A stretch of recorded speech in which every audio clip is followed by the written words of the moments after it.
Yung isang buhay po na walang patutunguhan, walang plano, walang purpose, ang isa sa pinakadelikadong paraan kung paano ka mabubuhay dito sa mundong ito.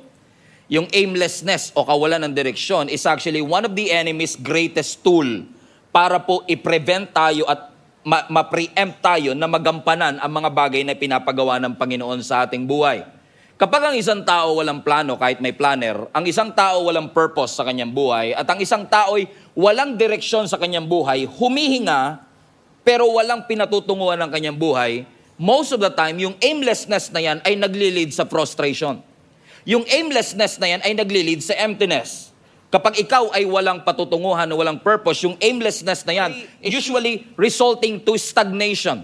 It resulted to dissatisfaction, and it can lead you to live a life that is meaningless. Walang halaga, walang saysay, walang kahulugan ang ating buhay.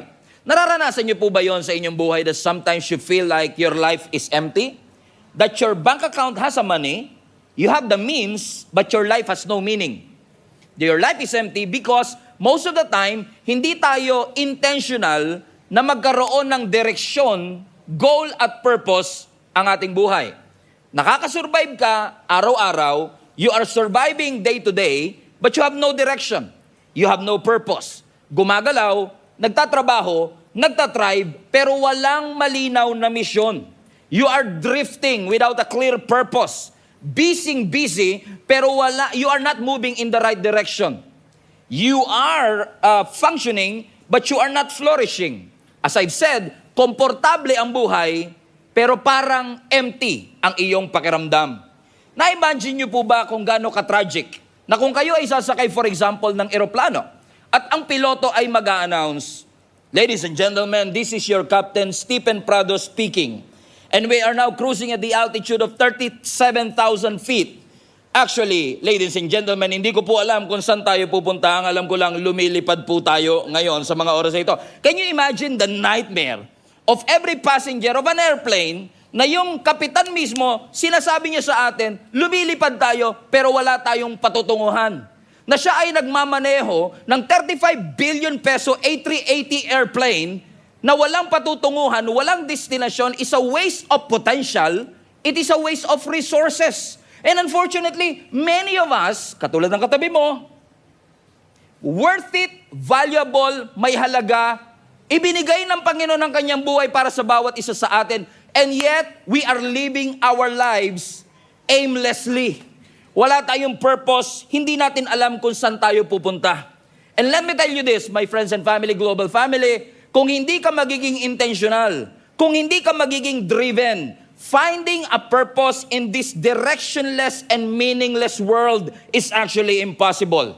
But let me tell you this, but the moment na ma-discover mo kung ano ang purpose at ang misyon ng iyong Creator sa iyo, that is one of the most important moment of your life. Let me repeat, the most important moment in your life is for you to discover ano ang reason kung bakit ako nag-i-exist at ano ang bagay na pinapagawa ng Panginoon sa aking buhay. Kasi once na nalaman mo yung purpose mo ang magtutulak sa iyong manatiling gising kahit inaanto ka na. Yung purpose mo ang magtutulak sa iyong bumangon kahit inaanto ka. Yung purpose mo ang magtutulak sa iyo na magpatuloy kahit nahihirapan ka na. Hallelujah! Palapakan natin ang ating Panginoon.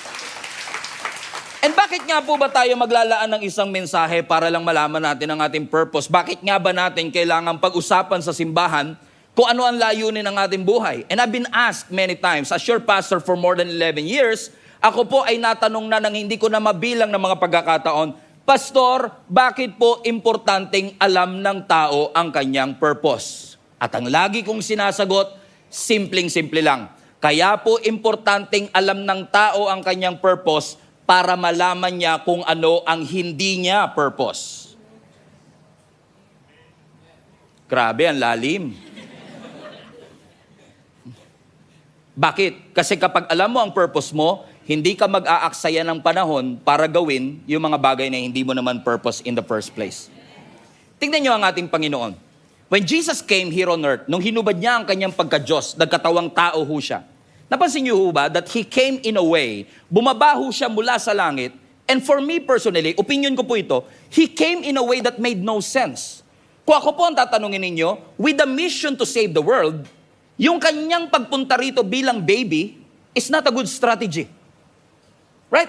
Kasi ang kanyang purpose, ang kanyang mission ay iligtas ang sangkatauhan, iligtas ang buong mundo, and He came as a baby. For me, that's not the best strategy. Kung titignan mo sa unang tingin. Pumunta ang ating Panginoong Hesus na wala ho siyang influence sa gobyerno, wala siyang connection sa gobyerno, and if He wants to change the society, if He wants to save the world, hindi ho ba parang makakatulong na may influence at connection ka sa gobyerno? Pero hindi yun ang ginawa ng ating Panginoon because His ways are always better than our ways. And if you think about this, 33 years na nag-exist ang ating Panginoong Hesus bilang tao dito sa mundo, and only for 3.5 years nag-exist yung kanyang ministry. How many? 3.5 years. Now, if you are going to ask me po, yung 3.5 years para sa isang malaking misyon na world conquest to save the world, it's not enough time. Diba? Biruin mo, ang mission mo, i-save ang mundo, world conquest, world domination, tapos ang oras mo lang at ang timeline mo, 3.5 years. Ako nga po, naglilingkod doon sa Panginoon for 25 years. I've been your pastor for more than 11 years. Tapos si Jesus, 3.5 years lang. Is it as if parang ang iksi-iksi ng oras para sa isang napakalaking mission? Correct? Pero question, nakita nyo ba si Jesus na na-stress? Nakita nyo ba si Jesus na naging anxious? Na na-late sa kanyang appointment? Nakita nyo po ba ang ating Panginoong Hesus na na-pressure sa ministry? Hindi. He has a little time with a big vision and yet hindi natin siya nakitang stress. Bakit? Purposeful siya. And yet, look at this. Tayo, we're always busy. We're always anxious. We're always stressed. We're always running late sa ating mga appointment na hindi natin nakita ang ating Panginoong Hesus. Na parang pakiramdam natin ito ang normal na buhay. And yet, ipinakita po sa atin ng ating Panginoon. Dinemo ng ating Panginoong Hesus sa atin na posible yung buhay na may rhythm and pace. Posible yung buhay na pwede kang mag-grind with grace. Kung matututo lang tayong lumakad sa tunay na misyon na hindi mo gagawin yung hindi naman talaga pinapagawa ng Panginoon sa iyo in the first place. Salamat sa Panginoon. Tignan nyo ang ating Panginoon sa John chapter 6 verse 38. As sabi ng scripture, Jesus said, "For I have come down from heaven," highlight this part, "not to do my will, but to do the will of the Father who sent me." Very clear. Tingnan niyo sinabi ni Jesus Christ, bumaba ako mula sa langit, hindi para magbakasyon, hindi para mag-excursion, hindi para magbakasyon sa beach resort. No. Pumunta ako dito, iniwan ko ang langit, pumunta dito sa mundo, hindi para gawin ang gusto ko, kundi gawin ang gusto ng Ama na nagsugo sa akin. So yung kanyang preference is out of the way, kasi mas mahalaga sa kanya yung mission kesa sa kanyang nararamdaman, kesa sa kanyang kagustuhan. And nakakalungkot man na isipin, hindi kayo to, katabi nyo to, na madalas tayo, ginagawa natin yung gusto natin, na hindi natin na i-consider ano ba talaga yung gusto nung Diyos na lumikha sa'yo. And even worse, marami po sa atin hindi natin alam kung bakit tayo nag-i-exist in the first place. Buti pa yung ventilador, alam natin ang purpose. Ano ang purpose ng ventilador? Mag-circulate ng hangin. Correct? At kapag yung ventilador bumubuga ng apoy, alam mo na kagad hindi niya nagagawa yung kanyang purpose and probably disappointed yung inventor ng electric fan kasi hindi kita inimbento para magbuga ng apoy. Inimbento kita to circulate the air. Komprende? Tama? Ikaw, what's the purpose why we exist in the first place? Ako, why am I here in the first place? Ibig ba sabihin, mas alam ko pa yung purpose ng ventilador kesa sa purpose ko? Tignan nyo, sabi ni Jesus sa John 10:10, "The thief comes to steal, to kill, and to destroy." Buti pa yung magnanakaw, alam niya yung purpose niya. Ano ang purpose ng magnanakaw? To steal, to kill, and to destroy. Kapag yung magnanakaw nagbigay, hindi mo nagagawa purpose mo. Kasi hindi yun ang essence ng pagnanakaw. Kapag ang magnanakaw nagpapaalam pa bago magnakaw, you are not a good thief. Amen? Pero kung ikaw ay magaling na magnanakaw, grabe, sa church pinag-uusapan natin para maging magaling na magnanakaw. Hallelujah. Amen? Pero kung ikaw ay magaling na magnanakaw, alam mo ang purpose mo kung bakit. May nakita na ba kayo magnanakaw pagpasok ng bahay, uminom muna ng tubig, nagbukas ng TV, nag-Netflix muna. He was not there para manood ng Netflix, para umupo sa sopa. He was there to steal. And the thief came to steal, to kill, and to destroy. But the verse is not finished yet. But yet, ang sabi ng scripture, but Jesus come so that you may have life and have it to the full. So listen, if you are experiencing God's blessing, if you are experiencing God's goodness, hindi mo naranasan ang goodness at faithfulness by accident. Somebody purposefully came from heaven to give that to you. At kung hindi naging intentional, at kung hindi po naging intentional ang Panginoon sa kanyang purpose, hindi natin mararanasan ito sa ating mga buhay. John 4:34, highlight this part. My food is to do the will of God. Ano ang sabi ng ating Panginoong Yesus? Dito ako lumalakas. Dito ako nanonourished.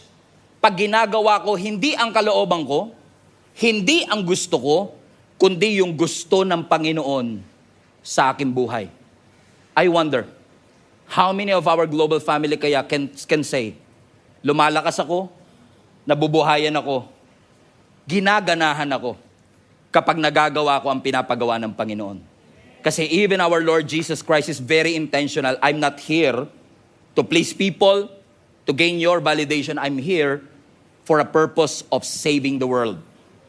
And if Jesus had a mission, naniniwala din ako na lahat ng follower ni Jesus dapat may mission. How many among you consider yourself as a follower of Jesus Christ? Now listen, not a fanatic, a follower. Kasi yung mga fanatic, umaalis yan pag mahirap na. Ang follower, kahit may challenge, kahit mahirap na, sumusunod. Sa John chapter 6, nangyari yan eh. Amen? Nung sinabi ng ating Panginoong Yesus, that if you want to see my kingdom, you must eat my body and drink my blood. And people took it literally, ba't namin kakainin ng iyong laman? At ba't namin iinumin ng iyong dugo? And on John 6:66, ang sabi ng scripture, maraming tao ang nag-unfollow kay Jesus Christ, kinancel culture siya. Kinancel siya ng mga tao. Sabi niya, he's insane. Kabaliwan ito. And then Jesus turned around, tinignan niya ang kanyang mga disciple, at sabi niya sa mga disciple, kayo, may balak din ba kayong iwanan ako? Bakit? Yung mga fanatic umalis na, pero baka naman yung mga follower umalis din. Bakit? Ang tunay na follower ni Jesus Christ, may assignment mula sa ating Panginoon. At kung yung Diyos natin, si Jesus, ay may misyon nung siya'y bumaba dito sa mundo, naniniwala po ko lahat ng mga follower ni Jesus ay meron din pong misyon. Hindi ka niligtas ng Panginoon para manatiling nakaupo. You are not saved to stand still. You are not saved to sit still. You are saved to be sent. Niligtas ka ng Panginoon para isugo ng Panginoon, ipadala ng Panginoon dito sa mundong ito upang ang mundong ito ay makakilala sa ating Panginoon. God never intended anybody to live an aimless life. Hindi gusto ng Panginoon na tayo ay nabubuhay na walang direksyon ng ating buhay. He created each and every one of us for a purpose. And the moment you accept Jesus Christ as your Lord and Savior, watch this, you step into a divine assignment. All of a sudden, yung walang plano, nagkakaplano.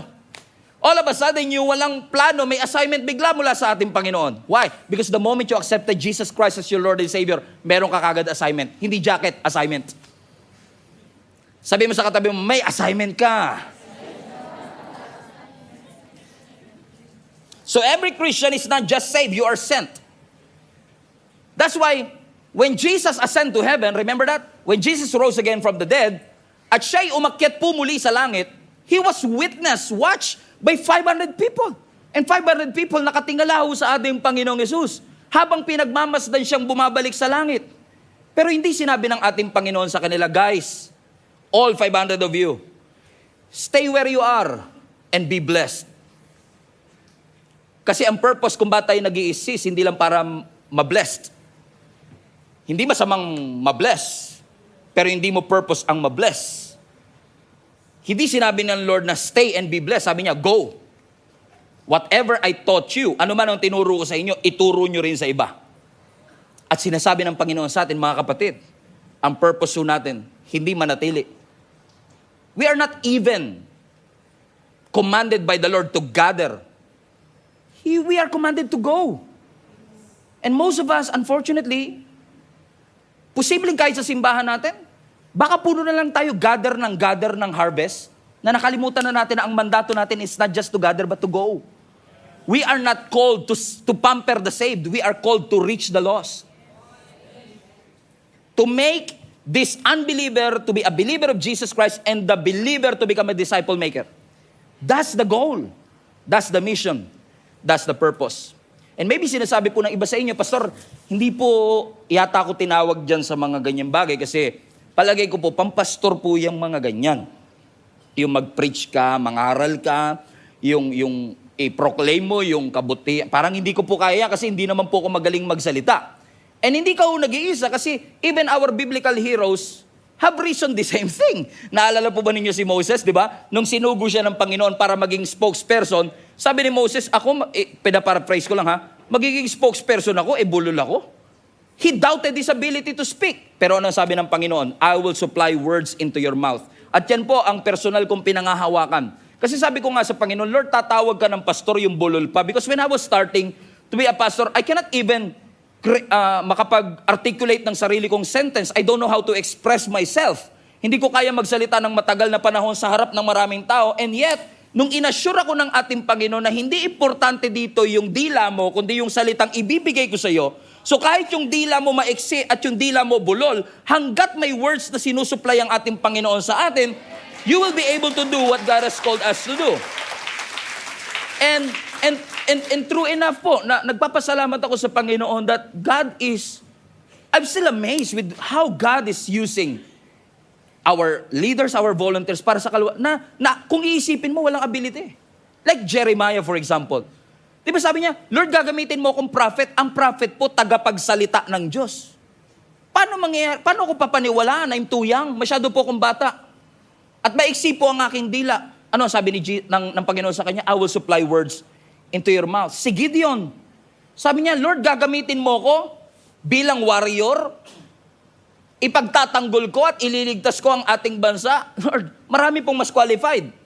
Yung angkan po namin ang pinakamahina sa lahat ng angkan, at sa angkan namin, yung pamilya ko ang pinakamahina sa buong angkan, at sa buong pamilya namin, ako ang pinakamahina sa lahat ng mahina. Na-miss niyo po ba yun, Lord? No, hindi na-miss ng Panginoon yon. Na kahit na si Gideon, he felt unworthy. Kahit na si Moses, he doubted his ability. Kahit na si Jeremiah, he thought he was too young. God empowered all of them. In-empower sila ng Panginoon para magawa nila yung hindi naman nila kaya on their own. Ibig sabihin, ano man ang edad mo, ano man ang background mo, ano man ang skill mo, hindi yan ang magdedetermine kung ano ang mission mo. Si Lord. God does. John 15:16.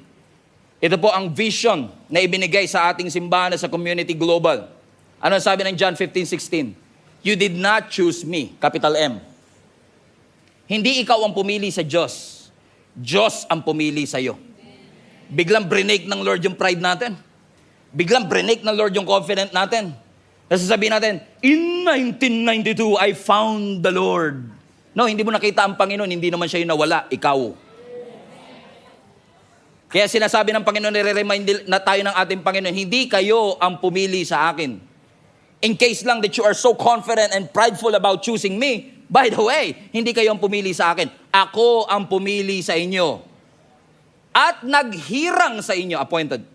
Highlight that part. Everybody say appointed. Para sa ang purpose?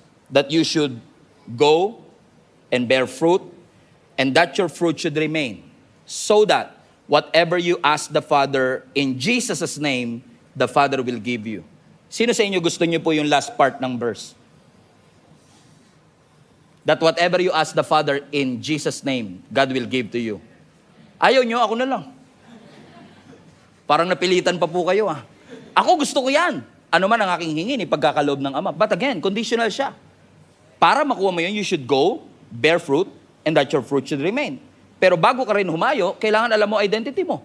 Na ikaw ay hinirang ng ating Panginoon. He appointed you. Pag sinabi mo kasing appointed, everybody say appointed, put that in the chat. Pag sinabi mong appointed, para kang binukod. Set apart. Parang yung damit nyo ngayon, maraming katabi ang damit na yan nung binili ninyo. Magkapareho pa nga eh. Pero ba't yan yung pinili ninyo? Diba? So out of all the clothes out there, hinirang mo yun. In-appoint mo yun para sa ang purpose? Para isuot sa katawan ko. Yun yung purpose niya. So ganun din po tayo. Out of 8 billion people on earth, ikaw ang nandito ngayon. In-appoint ka ng ating Panginoon, binigyan ka niya ng specific na mission. Listen to me. Binigyan ka ng Diyos ng specific na mission. Ibig sabihin, yung mission mo, hindi self-made. God-given. So, hindi natin pwedeng sabihin, ang mission ko sa buhay ko, magpayaman. Ang mission ko sa buhay ko, magpatayo ng malaking bahay. Self-made yun. Ginawa mo lang yung mission na yun. Akin ang 2025. Paano naman kami? Kinuha mo na yung 2025. Pag inangkin patuloy namin niya, kami pa mukhang magnanakaw. Kasi nga, sa'yo na yung 2025 eh. Di ba? Kasi nga, di ba, napagkakamalan natin na yung ambition, mission. Napagkakamalan natin. Kasi nga, yung mission inaakala natin, ikaw lang gumawa nun eh. Hindi naman yun talagang yung reason kung ba't ka nilikha ng Panginoon. Yung reason kung ba't ka nilikha ng Panginoon, yun yung purpose niya, at yung assignment niya, yun yung mission niya. So yung mission mo, God-given siya. You need to be reminded, you are not an accident. Hindi ka aksidente. You are not a miscalculation. You are an assignment. And you are appointed. Bring back the verse again, John 15:16. You are appointed to go and bear fruit. May mission ng Panginoon sa iyo, to bear fruit, to bring change to your society. So anuman ang iyong ginagawa, ikaw man ay engineer, architect, radiologist, biologist, chemist, lahat ng East, lahat ng Logi, isama mo na lahat. Whatever you are doing, you need to remind yourself, kailangan mong palalahanan ng iyong sarili na merong assignment na pinapagawa ang Panginoon sa iyo. Hindi ka engineer na Christian. Hindi ka architect na Christian. Hindi ka artista na Christian. Christian ka muna, which happens to be an engineer. Kailangan nauuna lagi yung identity mo kay Kristo bilang Kristiyano bago yung ginagawa mo. Kasi once na nagkapalit, mas matimbang na yung ambition kaysa sa mission. Because when the mission is clear, the decision will be clear. Kaya marami po sa atin, hindi klaro yung mga decision natin sa buhay. Kung ano na lang, YOLO, happy-go-lucky. Wala kasing intentional purpose kasi hindi natin alam ano ba talaga pinapagawa ng Panginoon. God has an assignment for you. Hindi aksidenteng nasa Japan ka, hindi aksidenteng nasa Russia ka, hindi aksidenteng nasa Pilipinas ka, hindi po aksidente na yung pamilya mo, at yung napang-asawa mo, lahat po yan pwedeng gamitin ng Panginoon para yung mission niya sa'yo, yung assignment niya sa'yo ay maisakatuparan. Minsan lang po, dahil naka-cloud yung isip natin ng ambisyon, nakakalimutan natin yung mission, we lose sight of what really matters in our life. We lose sight of the big picture in our mission. Do you still remember nung nagsisimula kang mag-apply sa trabahong ina-applyan mo? Kung gaano katindi ang prayer mo sa Panginoon, Lord, this is my dream company. Lord, sana matanggap po ako. Do you remember those moments many years ago na nag-a-apply po kayo ng visa ninyo? Sabi mo, Lord,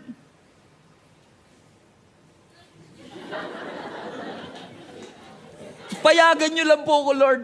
Ma-approve lang po yung visa ko, Lord. Gagamitin ko po yung influence ko, Lord. Yung resources ko, Lord, para magkaroon ng Gia Barcelona, Lord Jesus. Remember that moment?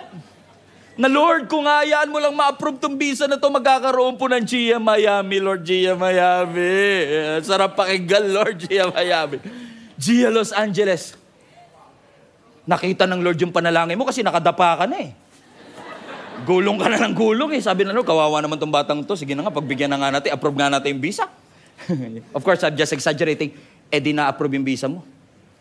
With the commitment that whatever you have, you will do it for God. Na-approvean ka, pagharap mo sa immigration, na-approve ka, pagdating mo ng Barcelona, intentional ka pa rin. Mission-minded ka pa rin. Pagdating mo sa Barcelona, nag-Jericho March ka pa. Lord, lahat ng mga bahay na ito ay makakakilala po sa iyo. Lahat po na in Jesus name lumayas kayo, mga demonyo, magkakakilala kayo lahat sa ating Panginoon. And you are very intentional because you still remember why you are there in the first place. And then, after a year, tumatawag na yung mga mahal mo sa buhay sa Pilipinas. Ma, ano ulam? Ma, pan-tuition fee. Ma, kailangan namin ng perang ganito. Kala mo ATM ka. Lahat ng demand sa Pilipinas, hinihingi, bigay nyo to. And because you want to give in, gusto mo ibigay yung pangangailangan ng mga mahal mo sa buhay sa Pilipinas, masyado ka ng focus at busy sa ambisyon, hindi na sa misyon. 5 years later, wala pa rin Gia Barcelona. 10 years later, wala pa rin Gia Miami. Nakalimutan mo why you are there in the first place. You lose sight of the very mission that you have. You lose sight of the big picture. Mission should be more important than our ambition. Lalo sa mundong ginagalawa natin that we are encouraged to chase position, ambition. And by the way, hindi ko po sinasabing maling mangarap. Hindi ko sinasabing maling magkaroon ng goal. Magkakaroon ka ng goal. Maganda po yung may goal tayo. Magandang may ambition tayo. Pero sana po nag-a-adjust yung ating ambisyon sa tunay na mission natin. Kasi mas mahalaga po yung mission natin sa ating pamilya kesa sa posisyon na hinahabol natin sa ating kumpanya. Your mission is more important than your ambition. After all, our aim as a Christian is not just to be blessed. Our aim is to be deployed. Pinadala ka ng Panginoon wherever you are. Paano naman ako, pastor, nasa bahay lang po ako, nag-aalaga ako ng aking mga anak. Now, as a mother, hindi ka lang basta nagbe-babysit ng anak. Nagde-disciple ka. Eh kung ang lagi mo lang iniisip, aalagaan ko lang yung anak ko, magbe-babysit ako, nakaka-bored. Yung gano'n kasi walang meaning eh. But every time na mariremind ka, I'm not just babysitting, I'm discipling my kids. I'm discipling my kids. Dinidisciple ko ang aking mga anak. Mas nagkakaroon ng meaning ang yung ginagawa kasi hindi mo lang sila basta pinapakain, hindi mo sila basta tinuturuan. You are making a difference and an impact in their lives. Kailangan ma-realize natin mga kapatid at mga anak na yung mundane things na ginagawa natin, mananatiling mundane yan pag walang purpose. Kapag walang meaning. Kailangan klaro po sa atin na pinipili natin lagi, ano po Lord yung assignment mo kung bakit ako naging nanay? Ano po ang assignment mo Lord kung bakit naging ganito? Lord, kasi imagine niyo no, kapag klaro po kasi ang mission mo, pati decision mo, hindi na nga pag-uusapan ng decision sa totoo lang. Halimbawa, magtatayo ka ng coffee shop. Lord, gamitin niyo po yung coffee shop na to para po maraming kaluluwa, hindi lang makatikim ng kape, makarinig ng Word of God. Di ba? Mission-minded ka. So ngayon, nagpatayo ka ng coffee shop. Ang pangalan, Hebrews, para nasa Bible.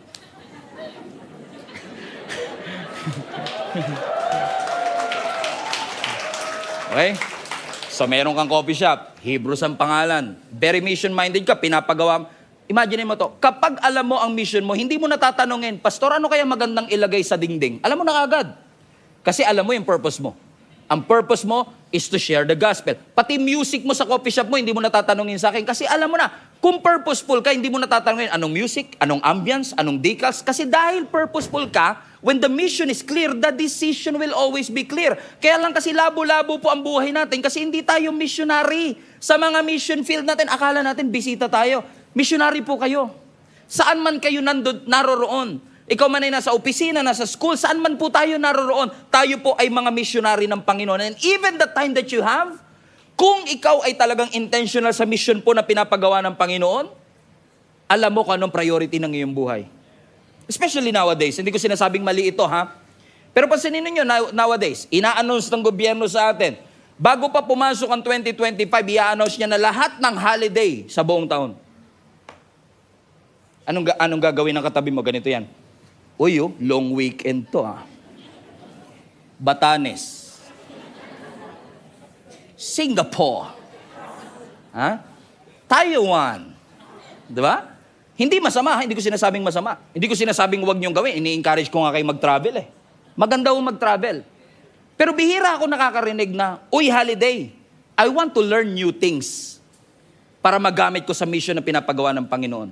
Kasi kung mission-minded, hindi laging bakasyon, relaxation ang nasa isip mo eh. Ang iniisip mo kagad, ano ang pwede kong magawa para malakaran ko ang pinapagawa ng Panginoon? Mag-enroll kaya ako ng vocational lesson?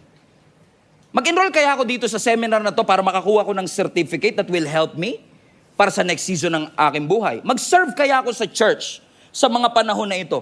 Because most of us are so consumed with our work na nakalimutan nating may mission ang Panginoon sa bawat isa sa atin. We are on a mission. Hindi ka lang basta pumapasok sa trabaho every Monday. Ay, hindi ka pala pumapasok na Monday, so Tuesday. Hindi ka lang po basta trabahador, employee, may-ari ng negosyo, influencer. Kapag ikaw ay nagkikreate ng content mo, hindi ka lang basta missionary ka, anak.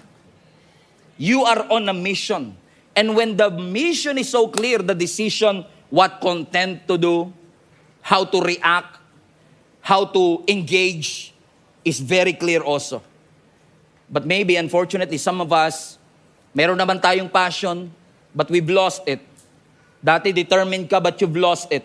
Committed ka, but you've lost it. Klarong-klaro yung gustong mangyari ng Panginoon sa'yo. But unfortunately, you've lost it. Klaro sa'yo, nung nag-apply ka ng trabaho, sabi mo sa sarili mo, magsisimula kami ng office ministry dito sa trabahong ito. Klaro yon nung nagsisimula ka. Pero you lost it. You've lost it. Nawala na yon, yung goal na yon. But the moment na nilakaran mo yung pinapagawa po ng Panginoon sa'yo, and I cannot force anything to you kasi hindi ko po alam kung anong assignment na pinapagawa ng Panginoon sa'yo specifically, but corporately, we are all called to share the gospel of Jesus Christ, parangalan ng ating Panginoon, to be the salt and the light of the world. But individually, hindi ko po alam kung anong assignment ng Panginoon, kung ba't dyan kanya sa kumpanya na yan dinala. I remember nung 2006, 2008, I guess, nung ako po ay nagtatrabaho sa isang kumpanya, dahil galing po ko nung ako'y college, very intentional din po kami in preaching the gospel. In fact, meron po kaming campus ministry sa Polytechnic University of the Philippines, sa PUP Santa Mesa. And isa po ko sa naging president ng campus ministry namin. Kaya sabi ko sa sarili ko, pagka ako ay nagtrabaho na, gusto ko sa opisinang pagtatrabahoan ko, meron kami office ministry. It's not an easy journey. Mahirap panindigan yun. Pero once na ginawa mo yung pinapagawa ng Panginoon, yung challenge na ina-expect ko, hindi nga nangyari. And by the grace of God, we have been given a permission na magkaroon ng office ministry. And I'm so glad and amazed na marami dun sa mga bina-Bible study namin during those times. Yung iba sa kanila naging leader na ng church, volunteer na ng church, nasa ibang simbahan, pero nakakilala sa Panginoon. So every time tatanungin ko ang Panginoon, sasabi ko, Lord, pinag-IT mo pa ako, magpapastor din po naman pala ako. Ngayon, mas nare-realize ko, inalaw ng Panginoon na magtrabaho ako sa kumpanya na yon para pagtulong-tulungan namin na makakilala yung mga ka-office mate namin sa Panginoon. So, hindi na sayang yung stay ko na yon. Amen? So, and I believe, pare-pareho po tayo. May purpose ang Panginoon. Kung may-ari po kayo ng isang kumpanya, meron po kayong kapangyarihan na ipatawag po ang inyong mga empleyado. Every Monday, Bible study tayo. You have that potential and capacity to do it. Kung ikaw ay may-ari ng coffee shop, kahit dalawa ang empleyado mo, dalawa pinapasweldo mo, yung barista at saka yung tagabantay. Diba? Every Monday, devotional tayo, Bible study. You have that capacity. Samantalahin mo. I-take advantage mo. Yung influence and connection that you have, you are there for a reason. Amen? As long as you are purposeful, magagawa po natin ang pinapagawa ng Panginoon. Patahimik po kayo ng patahimik, ano po? Amen? Naalala ko na nag-a-apply po ako ng trabaho. Actually, hindi ako naman nag-apply ng marami kasi nung nag-apply po ako ng trabaho, since IT po ang aking profession, talaga pong ang IT, mahirap pong makahanap ng trabaho na walang weekend. Kasi usually ang mga IT, especially nung noong mga panahon ng 2008, 2009. Pa-boom po yan eh. Panahon ng 2009 is panahon ng boom ng Facebook eh. Talagang in demand po ang IT profession ng time na yun. Pero alam niyo po, dahil lumaki ako sa simbahan and I know kung anong pagtawag ng Panginoon sa akin, hindi ko po pino-force ito na gawin ninyo kung gawin ninyo at maging katulad ng conviction ko ang conviction ninyo. Hayaan nyo ang Diyos ang mangusap sa inyo. Alam niyo po, sa lahat ng a-applyan ko trabaho, lagi ko sinasabi, Lord, kahit gaano kalaki ang sweldo, basta may pasok ng linggo, no kagad sa akin yan. Na hindi ko sinasabing posibleng ganun din sa inyo kasi kung lahat naman ng tao sa buong Pilipinas walang pasok ng linggo, di wala tayong nagbebenta sa Jollibee, walang cashier sa LRT. Nauna naman yung sinasabi ko mga kapatid. Pero ako mismo, personal conviction ko yun na ilaan ko ang Sunday para sa ating Panginoon. And that's a good advice kung gagawin nyo rin po sa inyong buhay. Bakit? Hindi ako masisilaw. Kapag alam mo ang purpose mo, hindi ka masisilaw sa laki ng offer. So kung maninimbang ka, malaking sweldo, pero may pasok ng linggo, maliit ang sweldo pero wala. Pero kung alam ko ang purpose ko, hindi ako masisilaw sa madali ang offer. And once I'm there already, once nakapasok ka sa trabaho, remind yourself, may calling ka, may mission ka. You are not just there to build your career. You are there to build the kingdom of God. In fact, naniniwala po ako that career excellence is a form of worship.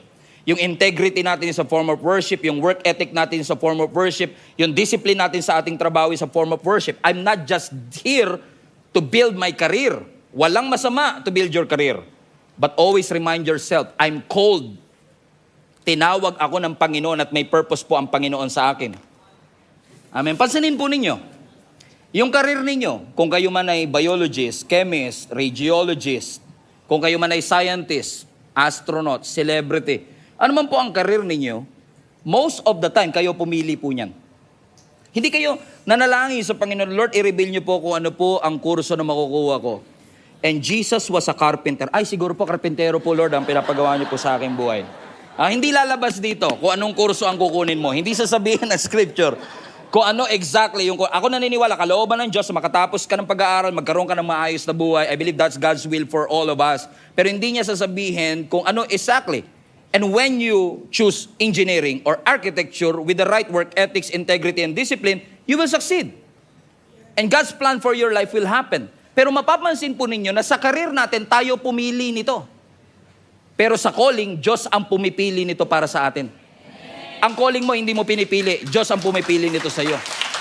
Amen? Sa karir mo, nag-aaral ka. Para maging mabuti ka, magaling ka doon sa karir mo. Correct? So you are educated to be good at it. Pero sa calling, you're not educated, you're anointed. Sa karir, it's natural. Sa calling, it's supernatural. Sa karir, most of the time, ambition. Pero sa calling, mission. Yung pinapagawa ng Panginoon sa ating buhay. Kailangan lang klaro. Kaya nga ang sabi ng Panginoon sa Matthew chapter 5, di ba? Let your yes be yes and let your no be no. Ang sinasabi ng Panginoon, kung pipiliin mo yung ambition, at least man lang sigurado ka sa decision mo. Kung pipiliin mo yung yes, di yes. Huwag kang siguristang hindi sigurado. At kung kailangan mo ng wisdom, sabi ng James, if any one of you lacks wisdom, ask the Lord for wisdom, and He is generous enough to give you wisdom. Amen? And if you're going to ask me, where can I find wisdom? Sinabi rin ng Bible sa Psalms 119:105, na sabi niya, the word of God is a lamp unto my feet and a light unto my path. Bakit to? Kasi gusto ng Lord, klaro yung path mo. Hindi yung kung ano na bukas, bahala na po, YOLO, bahala ka na. No. Kaya gusto ng Lord, may clarity yung bawat hakbang. Purposeful, intentional sa bawat desisyon na atin pong ginagawa. For God is not a God of confusion, the Bible says. He's a God of order, of clarity. And when you need help, the Word of God, the voice of God, will always be there to guide you which path to take. Na ang sabi ng Isaiah, whether you turn to your left or you turn to your right, you will always hear a voice behind your ear that will say, this is the way, walk in it. Gusto ng Lord, klaro. Because sabi nga ng James 1:8, a double-minded man is unstable in all his ways. Kapag tayo ay double-minded, hindi natin alam ano bang ipupursu ko talaga. But the moment that you pursue the things of God, let me tell you this, my friends and family, the moment you pursue the things of God, you will never regret choosing the Lord above everything else. Ang sabi ng Psalms 23 verse 6, blessings and mercy will follow you all the days of your life, and you shall dwell in the house of the Lord forever. Now the word follow, blessings and mercy will follow, is actually from the Hebrew pursue. Now, ang sabi ng scripture, tingin kayo sa akin, blessings and mercy will pursue you. Hindi ikaw ang magpupursue sa blessing. Kung ipupursu mo si Lord, yung blessings magpupursu sa'yo. Amen? Good things comes to those whose trust is in the Lord. The moment na nagtiwala ka sa Panginoon, ang ipinangako ng Panginoon, good things. So, what choice will you make? Will you live a comfortable life or a cold life? Tinawag na buhay. Buhay na may purpose. Buhay na may misyon. Buhay na may layunin. Ano nga po ba ang mas matimbang sa iyo, kapatid? Earthly success or eternal significance? But if you are going to ask me, ako po mismo, itinalaga ko na po sa aking sarili that I don't live for something. I live for someone. And that is our Lord Jesus Christ. I consider my life worth nothing to me. My only aim is to finish the race and complete the task the Lord Jesus has given me. Anong task yun? The task of testifying to the good news of God's grace. What is he saying? Baliwala ang buhay ko kung hindi ko matatapos ang pinapagawa ng Panginoon sa akin. Ano pinapagawa ng Panginoon sa kanya? I-proclaim ang gospel ni Jesus Christ in all the world. So kung di ko ito magagawa, my life is meaningless. My life has no worth. I consider my life worth nothing to me. Sayang ang aking buhay kapag hindi ko ito nagawa. My only aim is to do the task that God assigned me to do.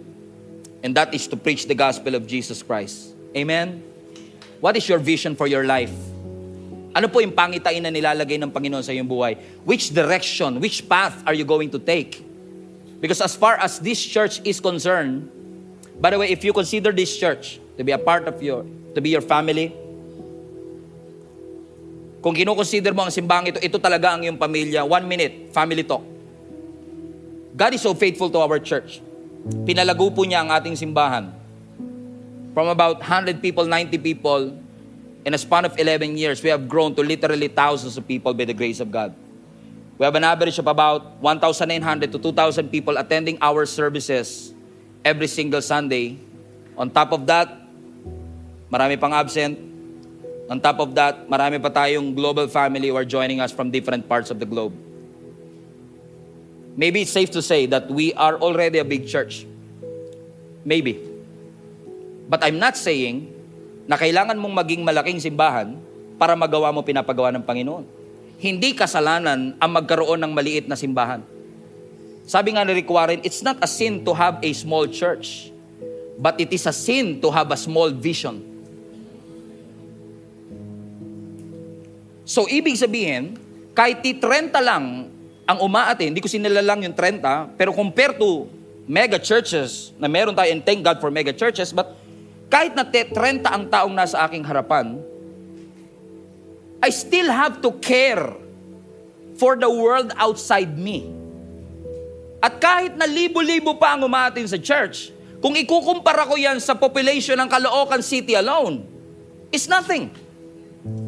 The job is still not finished. The mission is not till done. Marami pang tao nangangailangan ng Kristo sa kanilang buhay. And I want to challenge this global family that in order for us to finish the task that God has entrusted to us, yung assignment na pinapagawa ng Panginoon, somebody has to sacrifice. Somebody has to sacrifice their finances, their time, their talent, and resources. And thank God for the people who are sacrificing already for the glory of God. Kasi hindi natin mararanasan ang tunay na pagpapala kung walang sakripisyo in the first place. Yes, may plano ang Panginoon, pero nangangailangan ito ng sakripisyo on our part. Na minsan kailangan mong bitawan ng ambisyon para gawin ang pinapagawa ng Panginoon sa ating buhay. Remember the feeding of 5,000?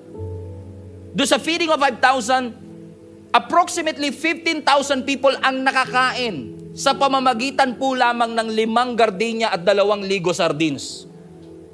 Imaginin po ninyo yun. Kanino galing yung 5 tinapay? Sa bata. sa baon ng bata. Question, marami po kaya dun sa 15,000 people ang may tinapay din? Yes. Maaaring marami rin ang may tinapay nung time na yon, pero hindi pinagpala ang lahat dahil sa mga taong may tinapay. Pinagpala ang lahat dahil may taong nagsakripisyo. So may plano ang Panginoon for multiplication, but sacrifice is the key. Huwag mong maliitin yung bagay na meron ka. Yung talent na meron ka. Kasi gagamitin po ng Panginoon yan to make a difference in your offices, in your homes, in your schools, in your career. Katulad ni Andrew na kapatid ni Peter, nung natanggap niya yung 5 loaves and 2 fishes, ano sabi niya? Aanuin natin to. Hindi ito kakasya. This is not enough. Sa mata ng iba, parang minaliit naman yata yung sakripisyo. Binilittle naman yata ang sakripisyo. And unfortunately, many of us are excusing ourselves na magawa ang pinapagawa ng Panginoon. You excuse yourself to serve the Lord kasi pakiramdam mo wala ka namang maiaambag. It may seem not much to you. But if you will sacrifice what God has asked you to sacrifice, and if you will give what God has called you to give, God has the ability in a way of multiplying our not enough. Our little is not grand, but it's great. It's not grand, but it is enough. Because God has a way of multiplying our not enough.